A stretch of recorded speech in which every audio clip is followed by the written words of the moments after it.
یہ منصوبہ یوں بھی پورا نہ ہو سکا کہ سر اکبر حیدری جب تک حیدرآباد کے وزیر اعظم رہے انجمن کو ریاست کی طرف سے سالانہ امداد ملتی رہی، یعنی حکومت جو ہوتی ہے اس کی طرف سے جو ہے وہ اداروں کو فنڈ ملتا رہتا ہے۔ تو جب تک اکبر حیدری جب تک وزیر رہے تب تک تو اس کو ہر سال جو ہے وہ سالانہ امداد ملتی رہی، پیسے ملتے رہے انجمن کو۔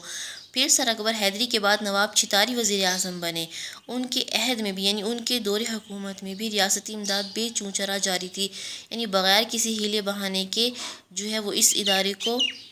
امداد حکومت کی طرف سے ملتی رہی۔ مگر جب مرزا اسماعیل برسر اقتدار آئے، یعنی جب مرزا اسماعیل حکومت میں آئے تو انہوں نے انجمن کی امداد روک دی تھی۔ مولوی صاحب آسانی سے شکست مان لینے والے آدمی نہیں تھے، یعنی مولوی صاحب جو تھے وہ مستقل مزاج تھے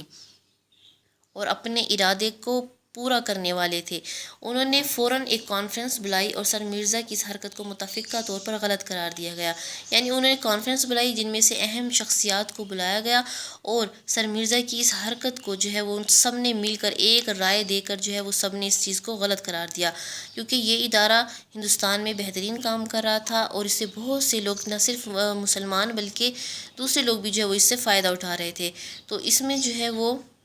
تو ایسے میں اگر ادارے کی امداد روک دی جائے تو ادارے کا کام بھی رک جاتا ہے۔ اس کے ایک اجلاس میں یعنی مصنف شاہد احمد دہلوی بھی شریک ہوا تھا اور مولوی صاحب نے اسی اجلاس میں اعلان کیا تھا کہ میں اپنا کل اثاثہ انجمن کی نذر کرتا ہوں، یعنی انہوں نے اعلان کیا کہ میں اپنا کل اثاثہ اپنی جو بھی جائیداد ہے میری، میں انجمن کی نذر اس پر قربان کرتا ہوں۔ اس وقت معلوم ہوتا تھا کہ یہ اثاثہ 5 لاکھ تھا، یعنی اس وقت کے دور میں اثاثہ 5 لاکھ تھا جو آج کے 5 کروڑ سے بھی کہیں زیادہ ہے۔ تو مولوی صاحب نے اردو کے لیے اپنا سب کچھ قربان کر دیا۔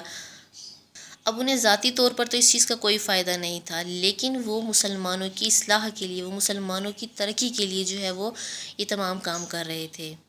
اور یہ بغیر کسی لالچ کے، بغیر کسی مطلب کے، نہایت خالص جو ان کی نیت تھی اس نیت پر جو ہے وہ کام کر رہے تھے۔ انہیں کسی قسم کا کوئی لالچ نہیں تھا۔ مولوی صاحب نے ایک کل ہند کانفرنس علی گڑھ میں بھی کی تھی جس میں سر راس مسعود بھی شریک ہوئے تھے۔ سر راس مسعود جو ہیں وہ سر سید احمد خان کے پوتے ہیں۔ میں نے راس مسعود کو پہلی اور آخری بار اسی کانفرنس میں دیکھا تھا، یعنی مصنف بتا رہے ہیں کہ میں نے پہلی بار اور آخری بار جو ہے وہ اسی کانفرنس میں سر سید کے پوتے کو دیکھا تھا۔ بڑے قد آور دیو ہیکل آدمی تھے، یعنی اونچا لمبا قد تھا اور لمبے چوڑے تھے، مگر بھدے اور بھونڈے نہیں لگتے تھے۔ یعنی سر سید احمد خان کے جو پوتے تھے راس مسعود، ان کے جو قد ہے وہ خاصا اونچا تھا، ان کا رنگ جو تھا سفید تھا اور بڑی بڑی مونچھیں تھیں، گھنی مونچھیں تھیں اور نہایت خوبصورت تھے۔ حالانکہ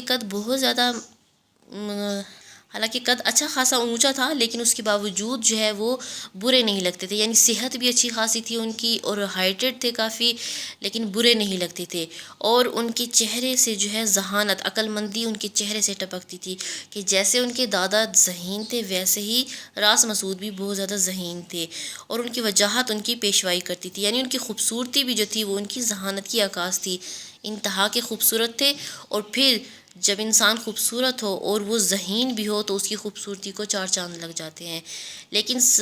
راس مسعود کی اچانک موت ہوئی تھی، ناگہانی موت ہوئی تھی، جس سے مولوی عبدالحق صاحب اور علامہ اقبال کو خاص طور پر بہت زیادہ دکھ ہوا تھا ان کی اچانک موت سے۔ تو ایک اجلاس میں جب وہ اجلاس ختم ہوا تو مولوی صاحب کے کندھے پر وہ ہاتھ رکھے ہوئے حال سے باہر آئے۔ مولوی صاحب میانہ قد کے آدمی تھے، یعنی نارمل قد تھا، درمیانہ قد تھا، مگر راس مسعود کے پہلو میں بونے نظر آتے تھے، کیونکہ راس مسعود کا قد جو تھا وہ خاصا اونچا لمبا تھا، تو مولوی صاحب کا جو قد تھا وہ نارمل تھا، درمیانہ تھا، نہ بہت زیادہ چھوٹے تھے اور نہ بہت زیادہ بڑے، چھوٹا درمیانہ قد تھا۔ تو جب راس مسعود باہر نکل رہے تھے اور مولوی صاحب کے کندھے پر ہاتھ رکھا ہوا تھا تو مولوی صاحب ایسے لگ رہے تھے جیسے کوئی چھوٹا سا آدمی، چھوٹا سا بونا کھڑا ہو، اور مولوی صاحب ان سے اس طرح باتیں کر رہے تھے جیسے کوئی اپنے سے بہت چھوٹے سے باتیں کرتا ہو۔ حالانکہ راس مسعود جو ہے وہ مولوی عبدالحق سے بہت زیادہ چھوٹے تھے، لیکن اس طرح لگتا تھا جب بات کر رہے تھے تو ایسے لگتا تھا کہ جیسے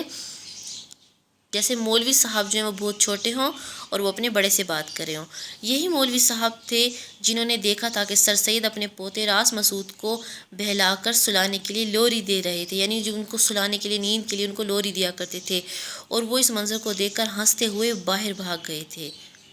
یعنی ایک دفعہ دیکھا تھا مولوی صاحب نے کہ سر سید احمد جو ہیں وہ اپنے پوتے کو سلا رہے تھے، ان کو لوریاں دے رہے تھے، تو جب مولوی صاحب نے وہ دیکھا وہ منظر تو وہ ہنس کے جو ہے وہ اس جگہ سے باہر چلے گئے تھے۔